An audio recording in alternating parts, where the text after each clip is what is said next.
Hi, Tejal. Hi, Dhruti. How are you? You okay? I'm good. How are you? Good. Thank you for doing this. Thank you for giving me the platform. So, do you want to introduce yourself? Yes. So, my name is Tejal Patel. I'll start with a better introduction. I'm a friend of Dhruti to start off with. But as a person, I'm a pharmacist in terms of career. Still a pharmacist, however, taken a step back from pharmacy, and I'm currently practicing as a yoga teacher. I love that. And people know that's the shift we're going to talk about, right? Yes, I think we've set the tone, haven't Yes. we? So, how did you get into pharmacy? So for me, it kind of had been in the back of my mind, probably when I was in my teenage years, as I was finishing my GCSEs. A great passion of mine, and people who really know me know I'm really nerdy about it, is I have a true passion for chemistry. Okay. So I wanted to kind of take that forward, but in a kind of a more hands-on way and a more practical way. So pharmacy kind of felt right at that point. I guess I'm from the generation where the traditional careers are imposed, if not pushed, if not encouraged. Yes, Can I put it that way? Yeah, I always feel like when I got into accounting, it was because I was good at those subjects. Yeah. And if I was, if I was to choose something right now, I would have gone into like hair and beauty or something. Yeah. I think I really wanted to do that, and my mom said, "No, first finish your degree, and then you know where that goes, right? Yes, yes. You finish, and then Yes. because you worked so hard, you're like, okay, I must get a few years experience, Exactly. and then before you know it, you're kind of fully into it. I mean, don't get me wrong, I still love chemistry. If you ask me a really nerdy chemistry question, I could probably answer it in a roundabout way and get to the point. So I wanted actually a more practical, hands-on approach to chemistry. So that's how I fell into pharmacy, which has a huge element of chemistry into it. yeah. And yeah, that's how I chose my subjects at A levels. So by the time I finished my GCSEs, I knew exactly what I was going to do. Well, that's awesome. And that's quite fortunate because a lot of people around me had no idea what they were going to do. I was one of them, yeah.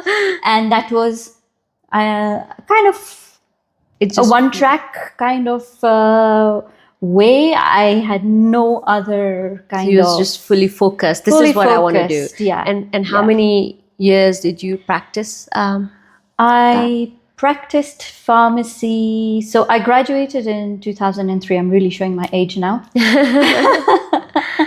And at that point, I'd already done internships and things. So as a graduate, I've been working from 2003 right up to 2021, nearly 2022. Just after COVID. Yes. Oh, wow. Yeah. So I left pharmacy just after COVID. So how many years does that make? Yeah, that's a lot of... No, that's a lot of... Let people do their maths.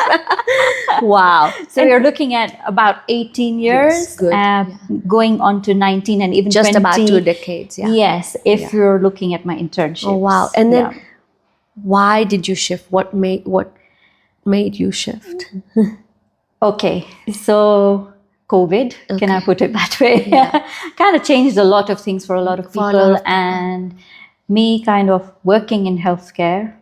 I was working in a hospital in Nairobi at that point. And I hadn't been staying very well. Okay.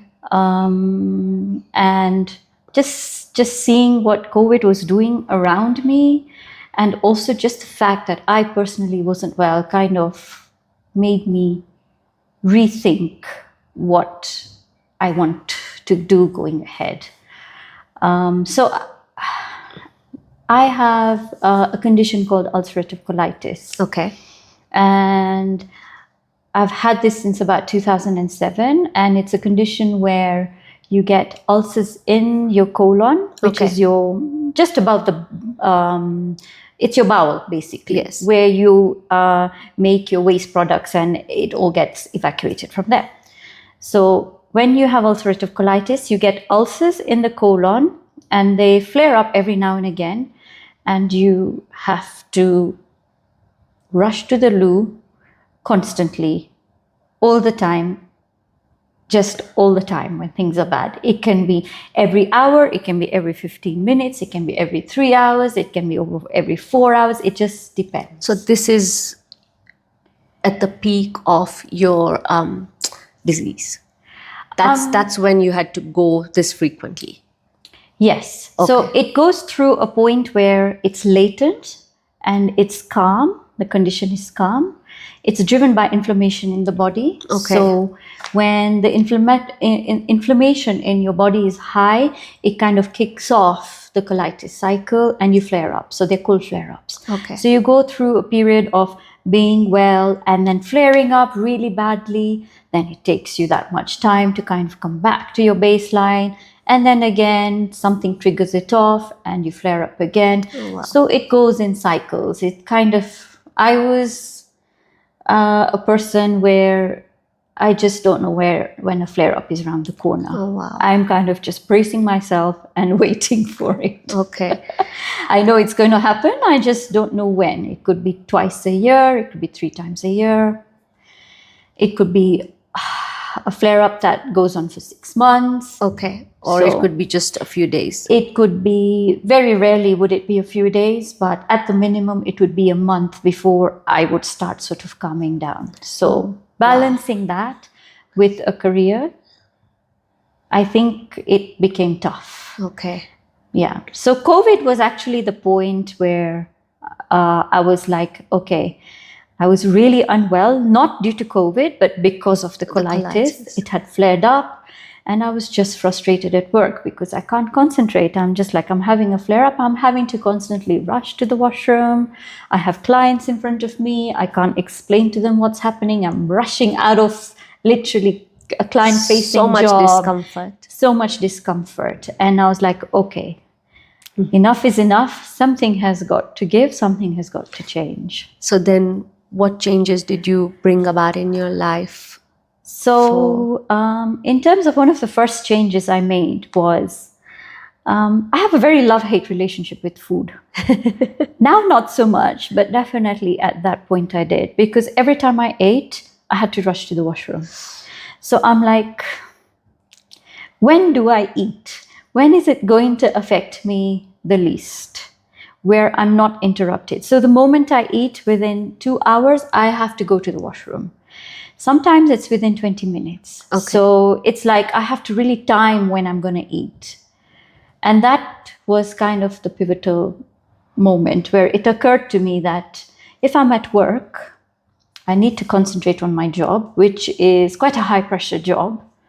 I'm going to not eat while I'm at work, go home, eat, and just do what my body needs to do, basically. Oh, wow. So you wouldn't eat the whole day? You come home? Yeah.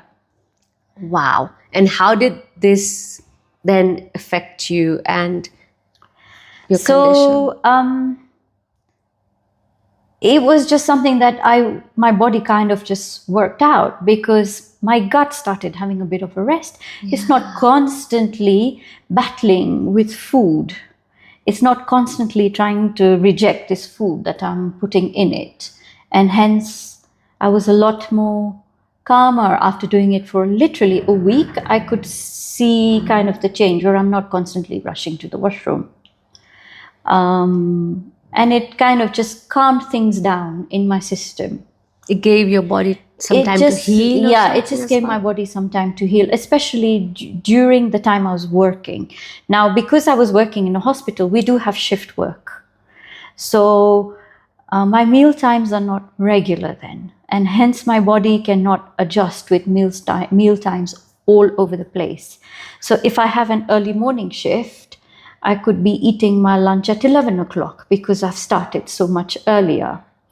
If I have a 1 o'clock shift, My meal times could be a dinner and a breakfast at 11 because I'd have woken up late, because I'd have finished early, and that just wasn't working. So my shift latest would end by about 8 o'clock. Wow. So at that time, I'd finish my shift, go home and eat. So although I'm eating late, but I try to keep the meal time around the same time to give my body some sort of regularity. Awesome. So then, even after you left work, Yeah. like pharmacy, you still continued to eat like at such intervals? Yes, so I discovered that my body is doing fantastic this way in terms of, it took me about maybe 6 weeks for that flare up to calm down completely. Like completely. I had not had a calm system For such a long for maybe years, I would say. So when you experience that it's possible for you to not have a flare up, or you can experience something normal, Yeah. it's wonderful. It was liberating, essentially. And I'm not constantly thinking, when am I going to rush to the loo? I can concentrate on my job. I can do all of that and not kind of have something niggling at the back of my mind. You visit a shopping mall and the first thing you're like, okay, let me spot the washroom. I need to first. spot the washroom. I need to understand where the washroom is, because If I need to rush, I have got a path of a clear path, yes, to where I need to go. yeah. Wow, that is Yes. not the ideal way to Not be. the ideal way to live. Yeah. Yeah. Oh wow. So But also I had quite a few dietary kind of restrictions with the colitis, because it flares, for me, it flares up with a high fiber diet. okay. So there's a lot I can't eat then. I can't eat a salad. And if I'm really flared up, I can pretty much eat no vegetables. So I'm surviving on carbohydrates, pretty much, because those are the only things that I thought was keeping my system kind of in control by not flaring up the gut. Okay. You said you thought. So now are things different? Things are different. Okay. Essentially, me having a high carb diet, because that's all I could eat Yeah. at that point, was driving the inflammation in my body. Exactly. So what I was trying to do, I'm kind of in a catch-22. I'm just driving the inflammation and just kind of calming the gut down in a temporary way, Yes. but not getting to the root of what is actually causing the colitis, which is inflammation. Wow. So then now what is your diet like? Yeah. If So now I'm pretty much eating everything. I balanced. have no restrictions. It's pretty balanced.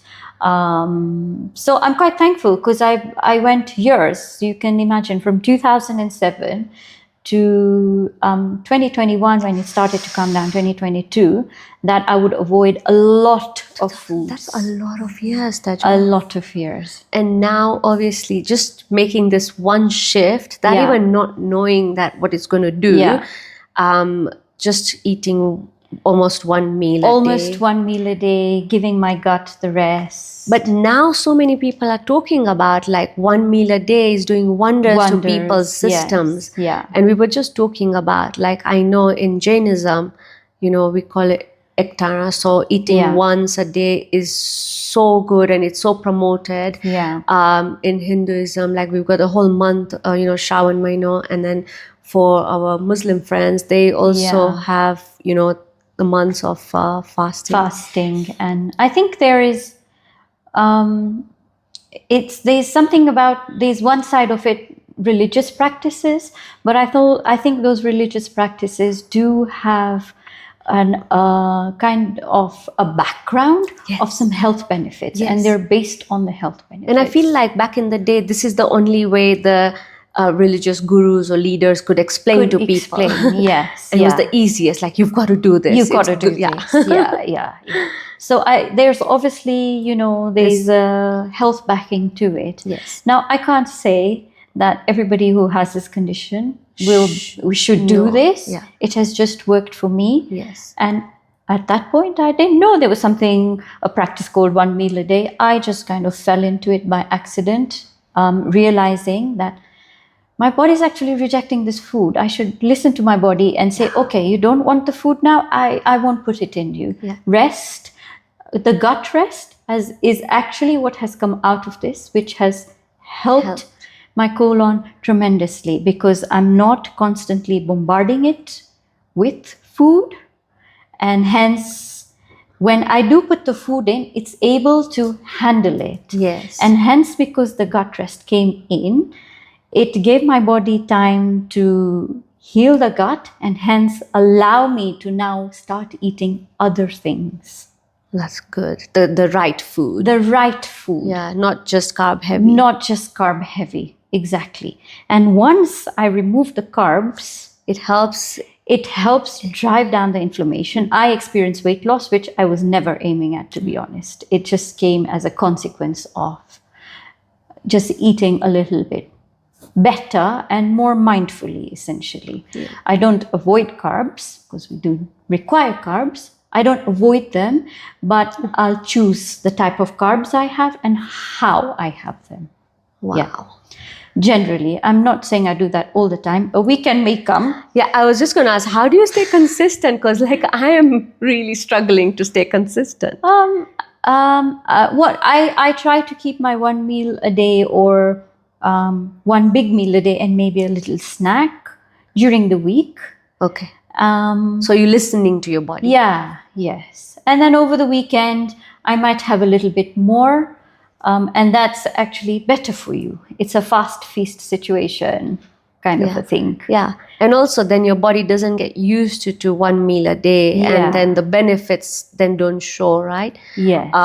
So this way, and you also have more metabolic flexibility. And also with the weekend, then you have a bit more flexibility. If you've gone out or something, you can enjoy it. I mean, you've got to live. Yes.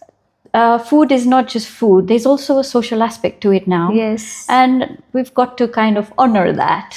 We are part of families. We're not monks that we can say, okay, no, I'm going to just do this. Yeah. No, we are part of families. We have a social circle. You want to go out, and yes, you do want to indulge, and that is sometimes then. And then you really appreciate it. Yeah. Yeah. Oh, that's awesome. And then do you, once, let's say, over the weekend, you feel like eating something, you've eaten it, then do you notice how different your body is on like Monday, Tuesday, or? Yes, sometimes I do. So I noticed it quite a lot when I changed my path from pharmacy to yoga. So I went to India to do my yoga training. So I went for a 2-month course in India. And during the week, the food that I was having was the food that the school was cooking for us. And it's very clean food, there's no sort of junk in it. And then Saturday and Sunday, the school's kitchen is closed. And they don't have too much for you to cook your own food. So you've got to go out and eat. So on Monday, when you have your first class, you feel heavy, you can't move, you're like lethargic. And then the teacher's like, yeah, so now you understand, you go out, you eat pizza, you eat burgers. It shows up in your yoga practice. I can see how you're not able to move, and I can see what you are capable of. So that's understanding of what the food does in your body. Yeah. But it's not that my weight would change or anything like that. It's more about how you feel, and you feel heavier and like, I can't move. Why can't I move? Yeah, it's true. Like for me, if I eat a pizza now, oh my God, the amount of water I will be needing for the next 1 or 2 days, it's crazy. Yeah. And the lethargic feeling, right? Yes. If you feel fresh and you get so much work done, now that I've eaten something heavy, I'll be like, I'll do it later. I'll do it later, and nothing gets done. Yeah. So that's how that shows up for me. It kind of shows up for me in exactly the same way. It's not like I avoid the pizza. I'll just have one slice or two slices, and I'm like, okay, that's good for me, and that's enough for me. Yeah. And it's not something I'd have 2 or 3 times a week. I'll have it once in a blue moon, and that is now. But initially, I'd be like, no, I'm not eating any of this. My body's doing well. I just need it to do well. And later on, then I will introduce, a few things here and there. I do believe the more of an exclusion diet you have, you will then not be able to cope with dietary changes that are out of your control. For example, if you go on holiday and you don't have anything else to eat but the food you've been avoiding, your body just cannot cope with it, and it kind of makes you unwell. So I don't want to go to that point. Fair enough. So, I will kind of keep it balanced most of the time and indulge once in a while. Yeah. I think that works. Yeah. Let's go back to yoga. You said you went to India and you studied. Yeah. So you studied to become a teacher. Yes, I took a teacher training. Oh, and what yoga do you teach? So the training that I received in India was Ashtanga Vinyasa Yoga. Okay. So that is what my teaching is based on. Okay. Yeah. This is where we hold the poses for eternity. Yes. And I like your students look at you like, is it over yet? Over yet? Yeah. But this is where you build muscle, because oh my God, there's some pictures of some poses that you showed me. Yeah. And the things you can do. It's super. It's awesome. Yeah. Okay. So it's a practice that it's a set sequence. Okay. And you kind of follow the sequence, or as best as you can. But the key is to actually hold each posture for 5 nice, long, deep breaths.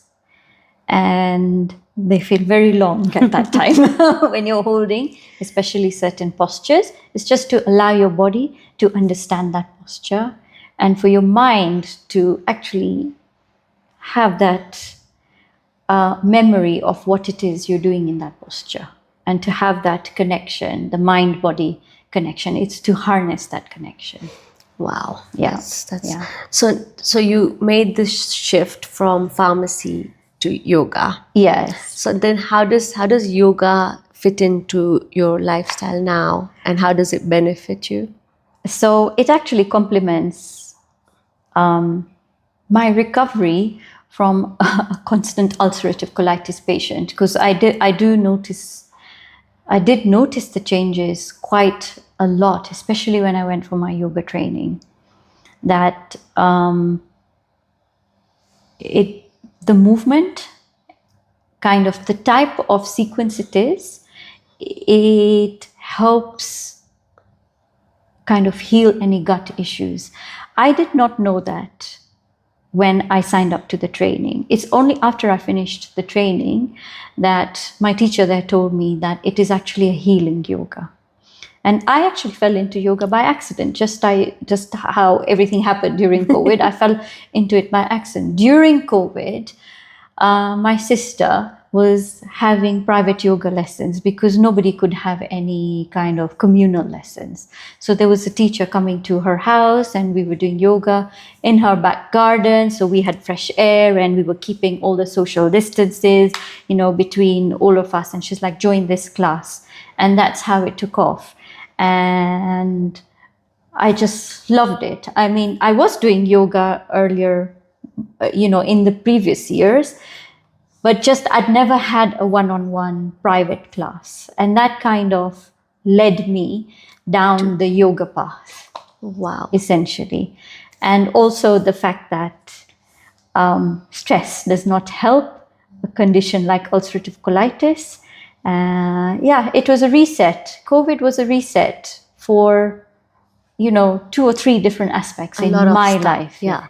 And yoga, as you said, complements, because also stress, like Yeah. when people say, oh, you should meditate, you should do yoga, Yeah. just to calm down, to Yeah. de-stress a bit. So that really must have That really helped. did help, definitely. I mean, don't get me wrong, I'm not knocking pharmacy as a career. Oh, okay. Absolutely not. I'll No. always be a pharmacist. It's a Yes. knowledge that's always with me. Yes. And I use it in many aspects in just everyday life.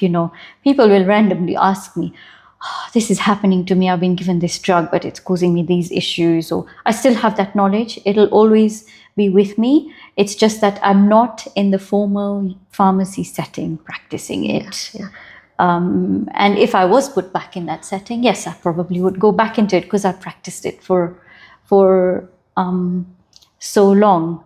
But the pressure that you have with careers like this, they take a toll on you after a number of years.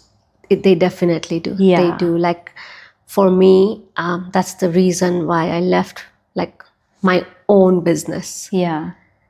I was not giving my 100% at work. I was Yeah. not giving 100% at home. Yeah. And that's when I'm like, who do I need to show that I can do it all? Yeah. Yes. And because my kids were small, and I'm like, let me give my work a bit of rest. Yeah. And I see how it is at home. And just removing that stress Yeah. out of my life, I feel like I flourished. Like Yes. Yeah. mentally, physically, spiritually. Yeah. You just, and also I think I'd never given myself that time to reflect on life. Yeah. Yeah. And having a bit of time, I think that really helps. Yes, it definitely did help. I think at that time I decided to prioritize my health. Yeah. And if you don't have your health, I feel nothing kind of falls into place. We only have one body in this life, right? And it's my responsibility to look after my body. Yeah. My husband has really been supportive through this journey, because he was the first person who told me it's time to take a step back from pharmacy. I know you're a very passionate pharmacist, and I am a very passionate pharmacist, very, very passionate pharmacist.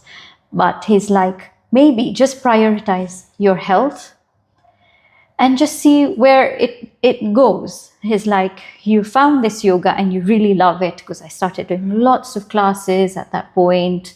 COVID at that time was forcing everyone to close down and come off. We were in curfew times. Yeah.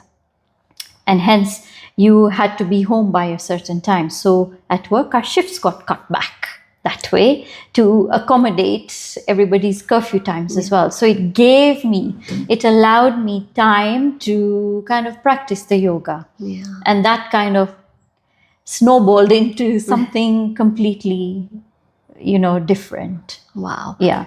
So I'm fortunate enough that he said, it's okay, let the pharmacy be. Yeah. Financially, we'll manage. It's fine. We'll cut back on this or that. But yes, I think it's time to prioritize yourself. We both don't need to be in stressful lives and stressful jobs. Yeah. It's time to make that change.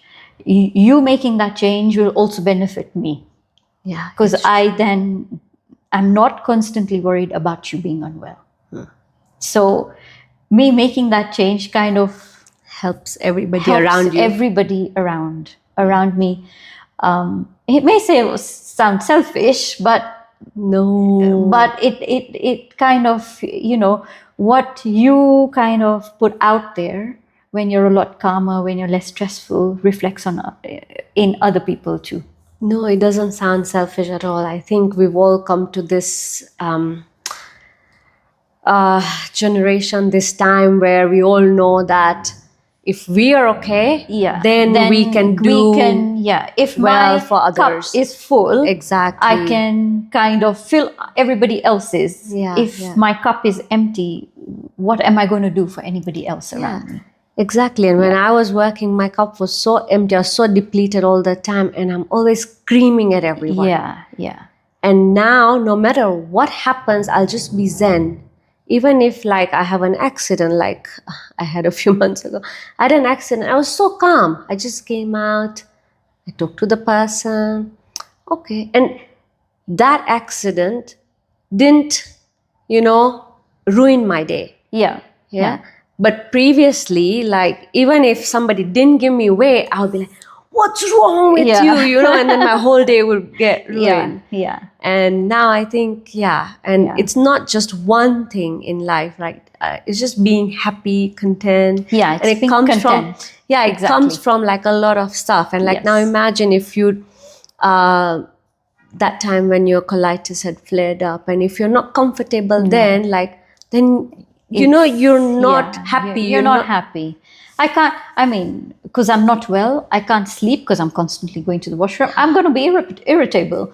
I'm not going to be a great pharmacist because I have a team that I'm leading. I'll be, grumpy. I come home, I'm tired, I'm stressed, I haven't eaten. I'm like, okay, now I eat. Now a whole other thing starts. I'm not a great wife either. So now this is win-win for everyone. This is a win-win for everyone. Yeah. Oh, so cool. It's been for me, I've kind of fallen into yoga quite accidentally. Can I put it that way? If you asked my 20-year-old self back then, go into yoga, I'll be like, what for? Why? It's not my thing. It's not my thing. But it has helped me kind of take myself out of a box and just open all the flaps of the box out and see what comes in and what goes out. Oh, that's awesome. Yeah. And I also wanted to ask you, sorry, let me collect my thoughts. Yeah. Do you ever feel like your illness was like a blessing in disguise? Definitely. Yeah? Definitely. And also COVID for a lot of people. I think COVID was a turning point. A very big turning point. And it's not just for me, there's so many people around me that it was a turning point for. And sometimes it wasn't a turning point in a positive way. It could go both ways. Yeah. I'm fortunate enough that it was a positive turning point. People have been unfortunate during COVID and lost jobs and have never recovered from it, lost family and are still not recovered from big family losses, financial losses. Yep.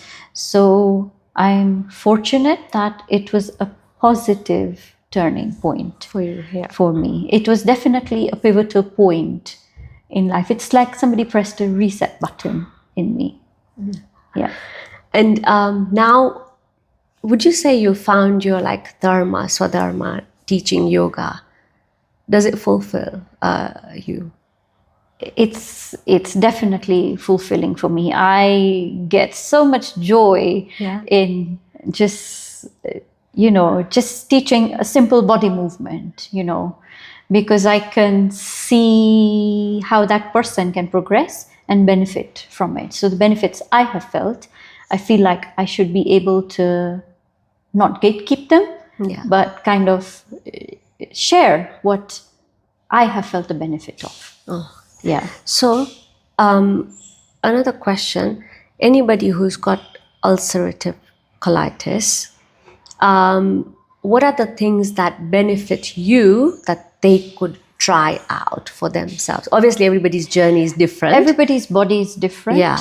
And everybody's understanding from an allopathic meaning what we know as healthcare now is different. For me, I felt like I couldn't do without those drugs that were keeping me quote unquote healthy. But it's actually ulcerative colitis. You need to understand what your trigger foods are. Food is a trigger. Stress is a trigger. Those are the two main triggers, actually. So and for- to understand. So for food, obviously, people can keep diaries of logs of what they've eaten. And food diaries of Okay. what they've eaten. Work with a nutritionist. Sometimes it really helps to work with a professional and your nutritionists. Okay. But also be open to something that is not traditional allopathic medicine. I come from that background of our what we consider as normal healthcare today. There's other avenues out there. It may be Ayurveda, it may be Chinese traditional medicine, and yes, there's all this evidence-based medicine that we talk about, which is what healthcare is today. But there are other ways to kind of approach certain conditions in a different way. And I believe inflammatory based conditions like ulcerative colitis have a big basis on what you put into your body.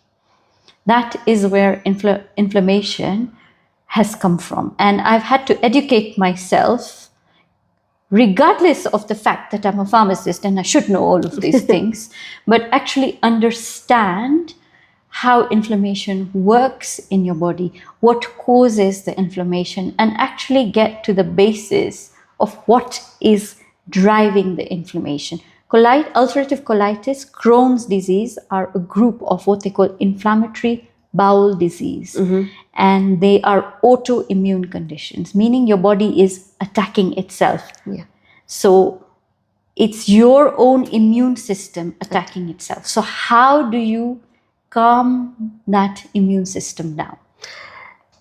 That is what you need to discover and understand for yourself, basically. So a lot of stuff that I'm listening to or reading boils down to a lot of diseases are caused by, a lot of autoimmune diseases are caused by inflammation in different parts of your body. Yeah. True? True. And inflammation, especially in the gut, has it kind of reaches everywhere in your body, essentially. So if you understand what you need to put down into the gut and understand that really goes a long way with autoimmune conditions, especially gut-related autoimmune conditions, like ulcerative colitis, like Crohn's disease, like inflammatory IBS. Yes. All of that. So you've got to really be keen on what you're eating, how you're eating it. And I can't say that you should do one meal a day and it will work for you. No. I can't say that. That's what's worked for me. For you.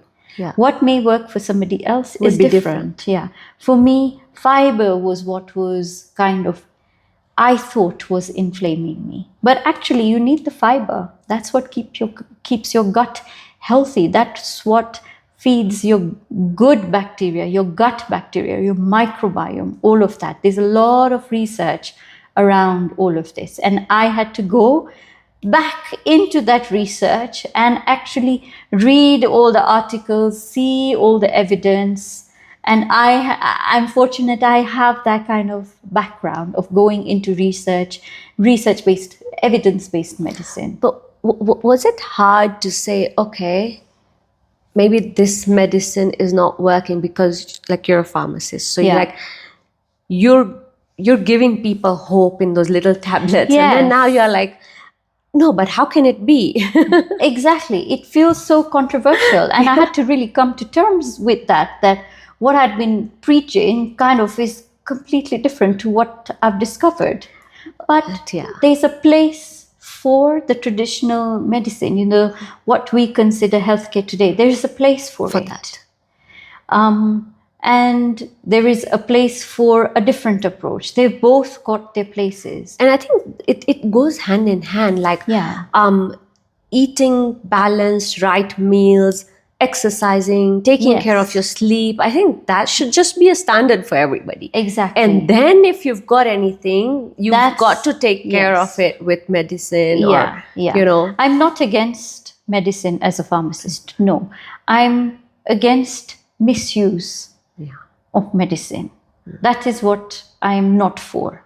Is yes, the medicine is there, and it's there as in the background. It's always there for you, but when to use it and the right time to use it, basically, and not kind of rely on the medicines all the time. You need to, if you've got like diabetes or high cholesterol or high blood pressure, there are a lot of nutritional and lifestyle changes that you can make hand in hand to go with the medicine. Yeah. It's funny you say that. My mom's got high cholesterol, and 6 months ago when we went to the doctor, something shifted, and she's like, I can't be having such, high doses of these tablets. And I'm like, okay, what do you want to do? And all this time, for like last 2 years, we've been telling her that you need to walk, you need to lift weights, you need to eat this way and cut down XYZ foods. But it was like a no-go. And then all of a sudden, when her dosage went up a bit, she's like, no. And I'm like, I've got a very good nutritionist. Can I, hook you up? And then she finally said yes. Oh. And she followed the diet. She obviously by then she had started walks, and she had started lifting weights and everything. At the end of 3 months, her cholesterol showed less. Yeah. And on top of that, she lost 5 kgs. And this, her doctors had said, lose some kilos because pressure on your knees. Yeah. And she wasn't able to. Yeah. And by doing this, she lost the kilos, and she no longer feels pain when she gets up from the chair, and she's walking now pain-free. And it's everything that you've said. Take the medicine. She's still taking her cholesterol medication, but I think she's just in a better place now physically than she was like 6 months ago. Yeah. And she swears by, she's like, now she's inspired so many women. Like, she's like, you should lift weights. Yes. That's another thing. I do the yoga, and at some point you're like, well, somebody might say, you're doing yoga. Why do you need to do resistance training? Because we should be doing it. Should we not be lifting our shopping? When you go shopping, it's all heavy. You are just not calling it lifting weights because you're lifting your shopping. But it is functional. It is part of your day. So, and it is part of the yoga because I'm carrying my body weight. Yep.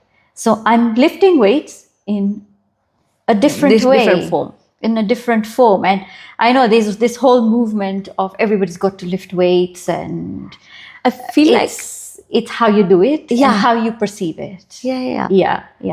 So in that way, yoga has educated me, re-educated me in physiology, anatomy, how your gut works. So it's like I've come like a whole full circle, kind of back to it, but from a different approach. Yeah, it's so cool. It's like life has a way of teaching us in different ways, right? Yeah. So final question. Your younger self, 20-year-old self, if she was sitting here and looking at your life, what would she say to you?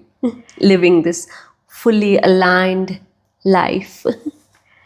I wouldn't call it fully aligned, if I can say that. It's got a few kinks. Where I am saying is fully aligned. No, like you found your Swadharma, you found your calling, you have healed, you're listening to your body, and you're, well, not healed, but you're on the way to healing what you have, managing it yourself. I've been able to manage it. I've not had a very major flare-up since 2021, which is completely unheard for me. If you met me like 10 years ago, I want to do a dance for you. Like, like what? 5 years, I had a small flare-up earlier on this year, but I managed to control it quite quickly. So even though I know maybe this thing is always there as an undercurrent, I know I can manage it. Yeah. And that is great. It's a huge win. Great for me. Yeah. And doing the yoga helps with with everything, just general health. So my 20-year-old self, what would I say to myself? Don't be so rigid. Be open to other possibilities in life. Sometimes when you're younger, you kind of feel this is the path. I'm only going to do pharmacy. I'm going to get married at a certain age. I'm going to have children at a certain age. And when that path doesn't go the way you think it should, and a curveball comes, it's accepting that curveball and working with it rather than trying to go back to that set path. So just having a bit of, that's what I would tell myself, is accept what comes to you, because there's a reason why it's coming to you. It's be it hard, be it easy, be it extremely tough, we're here to learn certain lessons. And these curveballs are highly important to make sure you learn those lessons in this life. That's so powerful. Thank you so much. Thank you. Thank you so much for having me, Dhruti.